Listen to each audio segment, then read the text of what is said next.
Hello বন্ধুরা, আমি অর্পিতা চলে এলাম নতুন একটা রেসিপি নিয়ে। আর আজকের রেসিপিটা হলো কাঁচকলা, পটল, আলু, ডাঁটা আর মাছ দিয়ে ঝোল। তো আমি রান্নাটা দেখলাম না, ভিডিওটা তোমাদের সঙ্গে শেয়ার করা যায়, তার জন্য আমি আবার ক্যামেরাটা অন করলাম। আজকে কিন্তু প্রথমে আমি ফ্রন্ট ক্যামেরায় আসি, একদম ব্যাক ক্যামেরাতে। প্রত্যেক দিন কি একই রকম করতে ভালো লাগে বলো বন্ধুরা? তো আমি কিন্তু আগে পটলগুলোকে লাল লাল করে একদম ভেজে নেব। রেসিপিটা তোমাদের সঙ্গে শেয়ার করা যাক, চলো। তো এখন পটলগুলোকে আমি লাল লাল করে ভেজে নেব। তারপরে এখানে যত সবজি আছে সমস্ত সবজিগুলোকে আমি আগে ভেজে নেব, তারপরে মাছ ভাজবো। প্রথমে সবজিগুলোকে আমি ভালো করে ভেজে নিই, তারপর আমি তোমাদেরকে দেখাচ্ছি। পটলগুলো আমার লাল লাল হয়ে গেছে। এরপর এই পটলের ওপরেই আমি বাকি সবজিগুলো দিয়ে দেবো, তাহলে একসঙ্গে নাড়াচাড়া হবে, পটলটাও আরেকটু ভালো করে ভাজা হয়ে যাবে।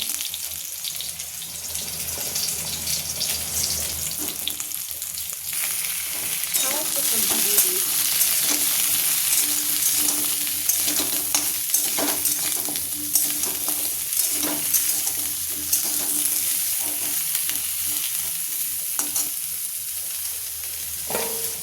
সজনে ডাঁটাগুলো এখন দিয়ে সবজিগুলো যখন একটু লাল লাল হয়ে আসবে তখন সজনে ডাঁটা দিয়ে নাড়াচাড়া করে নেব।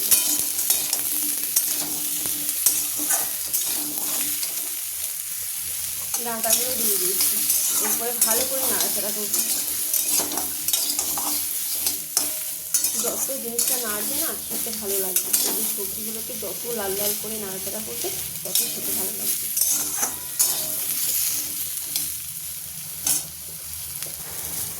দেখো আমার সবজি নাড়া হয়ে গেল, এই সবজিগুলোকে নামিয়ে রাখবো। কড়াইতে তেল দিয়ে দিয়েছি আর তেলটা গরম হয়ে এসেছে। এবার একে একে সব মাছগুলোকে আমি ভেজে নেব।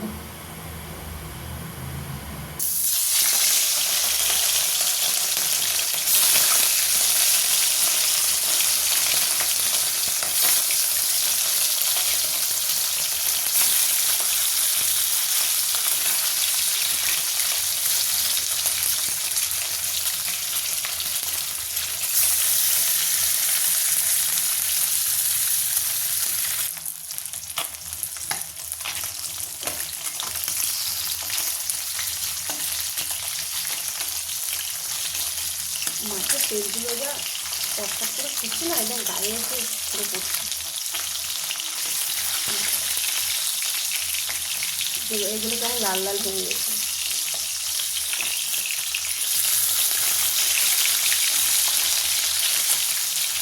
আমাদের মাছ যখনই ভাজি না, হালকা করে যদি ভাজি কেউ মাছের ঝোল খাই না, বুঝলি তো? হালকা মাছের ঝোল, একদম কড়া করে মাছ ভাজতে হবে লাল লাল করে।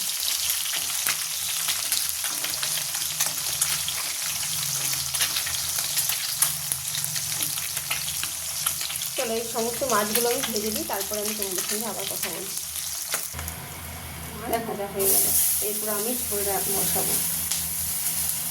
ঝোলটা আমি রান্না করবো না, রান্না করবে আমার শাশুড়ি মা।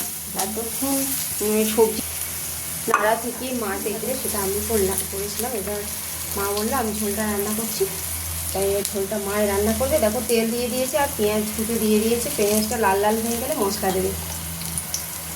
আর একটু বেশি করে তেল দিয়ে দিল, মাছের ঝোলে একটু বেশি করে তেল না দিলে ভালো লাগবে বলো? এবার মশলাটা দিয়ে দিলাম, একদম পাতলা করে ঝোল হবে তো, তাই মশলাটা একটু কম দিয়েছি। এবার মশলাটা ভালো করে নাড়াচাড়া করে নেব। দেখো এখানে অল্প করে কাশ্মীরি লাল লঙ্কা গুঁড়ো, এটা ভিজাতে দিল জলের মধ্যে, আর এর মধ্যে হলুদে দিয়ে দেবে। মা বলে নাকি যে এটা ভিজেতে দিলে আর কি মশলার সময় যখন দেবে হলুদটা পুড়ে যাবে না, আর তরকারিটাও মানে তেতো তেতো লাগবে না। হলুদটা পুড়ে গেলে কেমন একটা তেতো তেতো ভাব আছে, তো তার জন্য আগে থেকে হলুদ আর এই কাশ্মীরি লঙ্কাটা জলে ভিজেতে দেয়। এবার যতক্ষণ মশলাটা নাড়াচাড়া করবে ততক্ষণ এটা একটু ভিজিয়ে, তারপরে তখন মশলার সঙ্গে দিয়ে নাড়াচাড়া করবে।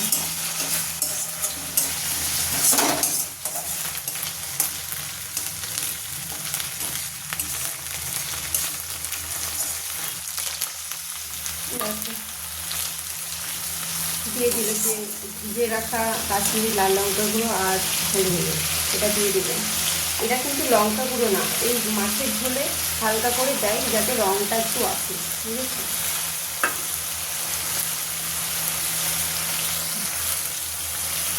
অল্প পরিমাণে লবণ দিয়ে দিলাম, অল্প পরিমাণ মানে যতটা পরিমাণ লাগবে ঝোলে একদম মশলার সঙ্গে দিয়ে দিলাম।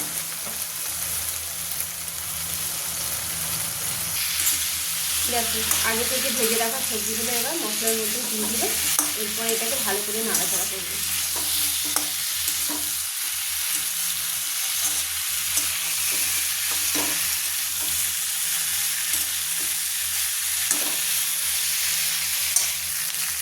তারপর এরপরে জল দিয়ে দিলাম।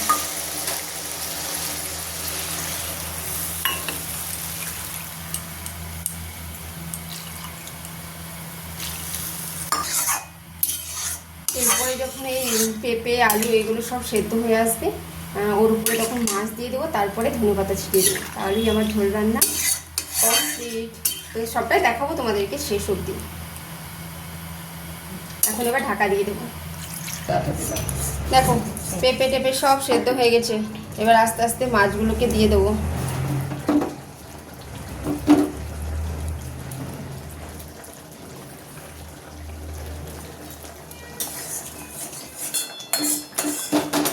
এর উপরে ধনেপাতা ছিটিয়ে দিলাম।